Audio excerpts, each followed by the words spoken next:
Hi, I'm Tim. Welcome to our channel and thanks for logging on. Today, we compare likely the best efforts from Breitling for the year 2018. On the left, Baselworld launch revived Breitling Navitimer. This is the Navitimer B01 Chronograph 43. And on the right, the most talked about new Breitling collection of 2018 launched late in the year, the Breitling Premier. Here, the Breitling Premier B01 Chronograph 42. We're going to compare the most traditional and iconic of Breitlings with perhaps the most warmly received new Breitling of the still young George Kern era at the company. Let's start with the veteran. Frankly, the Navitimer 8s were underwhelming. They were competent watches, they were handsome watches, but I'm not sure they were compelling watches. Why? Because we have a very firm and rightly established notion of what a Navitimer should be, and this is it. First launched in 1954 as a commission for the AOPA, the Navitimer was defined by its circular slide rule calculator. We'll talk about that in a moment, and I'm not sure folks can warm up to a Navitimer that lacks this essential feature. Well, we're back to base right here with the 43 and the circular slide rule. 43 is the size of the stainless steel case, and on my 16 centimeter circumference wrist, you can see that this is probably the most form-compatible 43 millimeter watch I've ever experienced. Lug to lug, it's a nicely constrained 49 millimeters. Now we'd say sub 50 millimeters lug to lug for a small male wrist between 16.5 and 14 centimeters circumference. This one aces the mark. It's a little bit thicker than the Premier. The timepiece 14.3 millimeters thick. It does have a little bit of an outcropping to that circular slide rule, so it will get hung up on very tight cuffs, but you should be good to go with the jacket. Now where this watch struts its modern stuff is the spacing between the lugs. Here, a contemporary 22 millimeters. That's a distinct difference from previous Navitimers, so it has a modern footing on the wrist. The strap, as on the Premier, is alligator leather, but while they do appear the same on camera, this is a dark, semi-gloss black, large rectangular scale, generously bolstered with a sheer cut side and a contrasting aviator's stitch. This is one of the features that Breitling actually got right under the old regime. Opulent straps that feel more luxurious than the price point of the watch would warrant. So I agree with what's going on there. Take note that a pin buckle is provided. Well, this is historically accurate, and thankfully, it features an inset bridge so it doesn't stack up on the wrist. Nevertheless, the Premier does feature a full clasp. Zooming into the case band, you can see that in vintage form, and the Navitimer does a very good job of channeling vintage form, but we have a narrow case band and almost a rule of thirds. 1/3 is the bezel, roughly 1/3 is the case band, and 1/3 is the case back. And you can see how generously inset the case back is, creating the appearance of a much thinner watch on the wrist. The lugs are short but strong with a flared bevel at their edge. On the crown side, you can see that there's quite a distinct difference between the Navitimer with its historically inspired pump pushers and the Premier's historically inspired but modern execution rectangular and beveled pushers.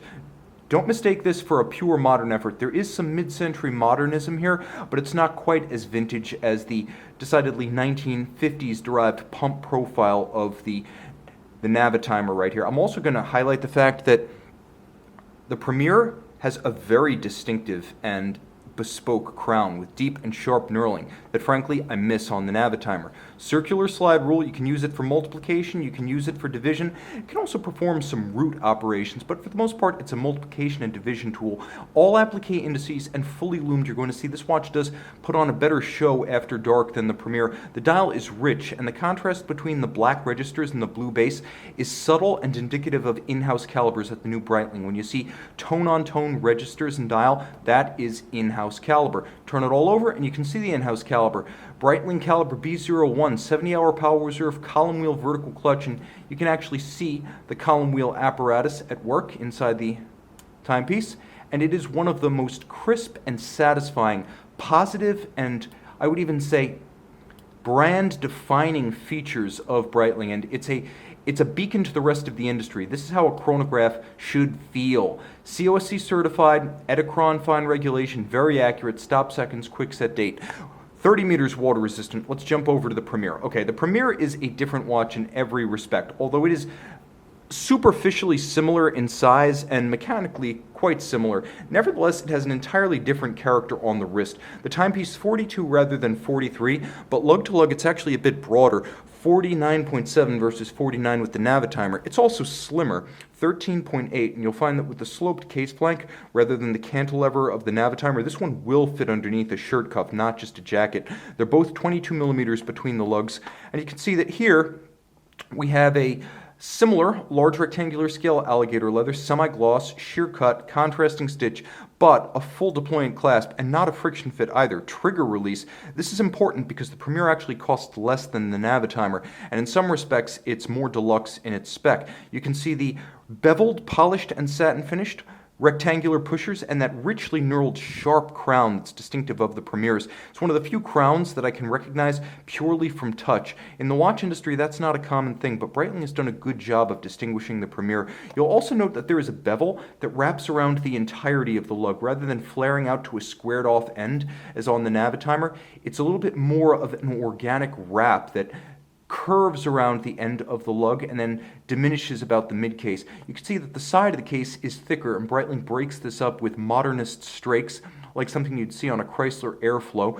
The bezel is actually concave and stepped, and of course it goes without saying this is a fixed bezel. A generously cambered sapphire that evokes a mid-century plexiglass, tone-on-tone registers, but tri-register, not 3. Date nicely anchoring the dial at 6 o'clock. You have a stepped and color-contrasting tone-on-tone tachymeter outboard, and it adds a nice extra level of depth. All of the indices are appliqué with black inserts, but take note, only the hands are loomed. Turn it all over, it's the same B01, albeit in 41 jewel twin register form. This one 100 meters water resistant. This is part of the new regime, more display casebacks, and I applaud this because the caliber is both handsome and properly sized for these watches. Okay, let's run our review. What do I like better about the Premier? Well, quite simply, the Premier is a far cleaner dial. Some people are put off by the excess of calibrations and numbers and scales on the Navitimer dial. It's always been a far more polarized icon than the Rolex Sub or the Omega Speedmaster Professional Moonwatch. I'll also say that 100 meters water resistant right here. This is a watch you can take swimming. The Navitimer should stay high and dry. Less common for now. This is a watch that you're not going to see much because, let's face it, it came out in October and we're still in December of 2018. So for now, there's a bit more individuality and it's a more unique piece for now. Also important, thinner. 13.8 versus 14.3, half a millimeter is not much until you include the difference in the bezel of these two watches, and then you can see why the Navitimer is going to play as a much thicker watch getting hung up on your cuffs. So if you want to use a watch with tighter sleeves, this is your man. Also, important to mention that for $190 less, you're getting more water resistance and a full deployant clasp versus a pin buckle on the Navitimer. Let's jump over to the Navitimer B01 Chronograph 43. This is the icon. If you're going to own just one Breitling, you're going to own this Breitling.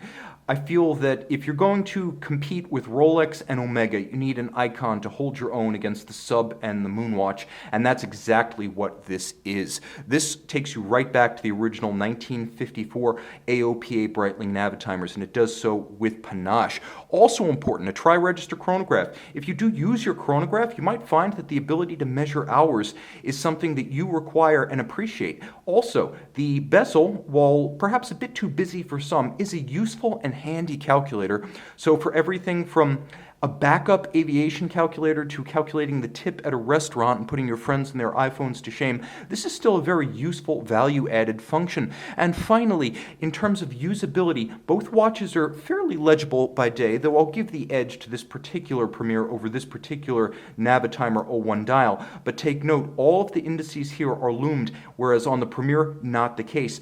Which one do I prefer? Well, they're both compelling watches, and frankly, the Bentley version of the new Premier might be the coolest watch Breitling currently makes. That said, I'm a traditionalist. I love blue dials. I love the Navitimer. I actually know how to use the bezel. I spent some time studying up on that, and I feel that if you're going to own just one Breitling, and I'm not a fan of the brand, I'm not a collector of the brand, I would own just one Breitling. It would be this one for me. You guys, let me know in the comments below, which would you choose? The two hottest Breitlings of 2018, I'm going with the Navitimer. You might want the Premier. Let me know. Breitling Premier, Breitling Navitimer. Looks like Breitling's old ace just added another kill.